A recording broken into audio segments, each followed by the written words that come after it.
Arzon bozordagi yog'larning narxini ko'rsatmoqchiman. O'zingizlar o'tgan joy bilan bitta solishtirib ko'rasizlar.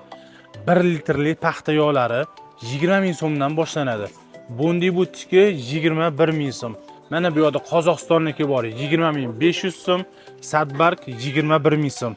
Bu yerda mana 2 litrlilari 45 ming so'm, Bondi butiki 41 ming so'm.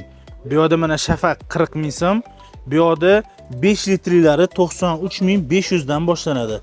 Semenni 96 ming so'm. Bondi butiki 101 ming so'm. Bundan tashqari ko'rishingiz mumkin pista yog'lari. Har xil pista yog'lari bor. 96.500 dan boshlanadi. Miltriki 98.500 so'm.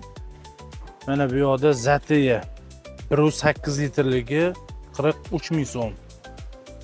Mana bu yerda ham hammasi pista yog'lari 20 ming so'mdan boshlanar ekan, 1 litrlilari Miltr 21 ming so'm. Avedov Rossiyaniki 23 ming so'm. Zalotaya semichka 23.500. 3 litrlilari 66 ming so'm. Masla Zlato bu ham Rossiyaniki bo'ladi. 2 litrli Avedov 46 ming so'm. Aleyna 2 litrligi 52 ming so'm. Bu yerda mana Qozog'istonning Yuzhanki pista yog'lari 99.500 dan.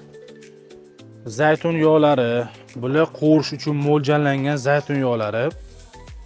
Hop, 5 litrligi 325 ming so'm. Bu yerda Abril Ispaniyaniki 465 ming so'm. 5 litrligi mana 299 ming so'm. Qo'rish uchun mo'ljallangan mana Yevropadan keladigan 220 ming so'm, 5 litr bo'ladi. Hop, bu Ispaniyaniki, Qozog'istonda qadoqlanadi. 223 ming so'm 5 litrligi. Bu yerda mana ichish uchun mo'ljallangan zaytun yog'lari bor. Ispaniyaniki 87 ming so'm 500 milligramligi. Hop, bu yerda mana 1 litrligi 110 ming so'm.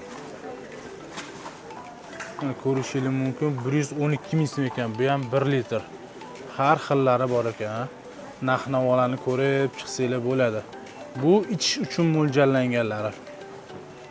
Ichishga, dorilikka, kosmetika uchun mo'ljallangan zaytun yog'lari.